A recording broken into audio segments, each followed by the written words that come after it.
నిజానికి అమ్మవారు మనకి ప్రత్యక్షమై మన కోరిన కోరికలు తీర్చాలంటే ఏ పూజ చేసినా కలశ స్థాపన చెయ్యాలి.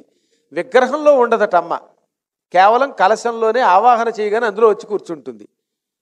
విగ్రహంలో మన పూజలు అందుకోవడం కోసం మాత్రమే ఉంటుంది. కానీ ప్రత్యక్షం అవ్వాలంటే కలశం నుంచి ఆవిర్భవిస్తుంది.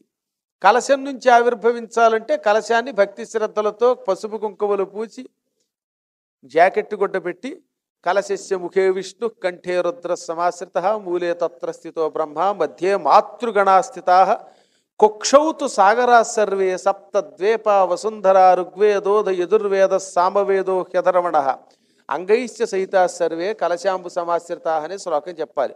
అందులో మొత్తం సప్త సముద్రాలు ఉన్నాయి. బ్రహ్మ విష్ణువు శివుడు ముగ్గురు అందులో ఉన్నారు.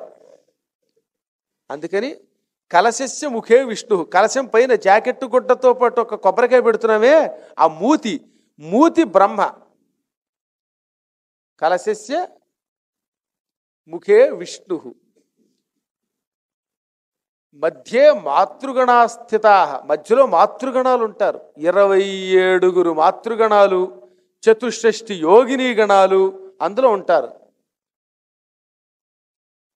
బ్రహ్మ విష్ణు శివాత్మకమైనది, మాతృగణాలతో కూడినది, సప్తద్వీపములతో కూడినది. కనుక కలశంలో ఏకకాలంలో ఎంతమంది ఉన్నారు అంటే కలశమును నువ్వు ఒక్కసారి పెట్టావంటే అందులో బ్రహ్మ ఉన్నాడు, విష్ణు ఉన్నాడు, శివుడు ఉన్నాడు, మాతృదేవతలు ఉన్నారు, యోగిని దేవతలు ఉన్నారు, సప్త సముద్రాలు చేరుతున్నాయి, మొత్తం సప్తద్వీపాలతో కూడిన వసుంధర చేరుతోంది. ఇన్ని అందులో ఉన్నాయి కాబట్టి అమ్మవారి యొక్క రూపం అది. అందుకే అమ్మవారి ఇన్ని భూత రూపాలతో ప్రత్యక్షమవుతుంది. కాబట్టి కలశము లేకుండా ఉత్తమమైన ప్రధాన పూజలు, వేద సంబంధమైన పూజలు ఏవి చేయకూడదు. పారాయణలు అవి చేసేటప్పుడు అందుకే కలశ స్థాపన చేయాలి. పంచ కలశ స్థాపన చేస్తే అంటే 5 కలశములు పెడితే అటువంటి వాడికి ఈ జన్మలో కాశీలో మరణించే యోగం వస్తుంది అన్నారు.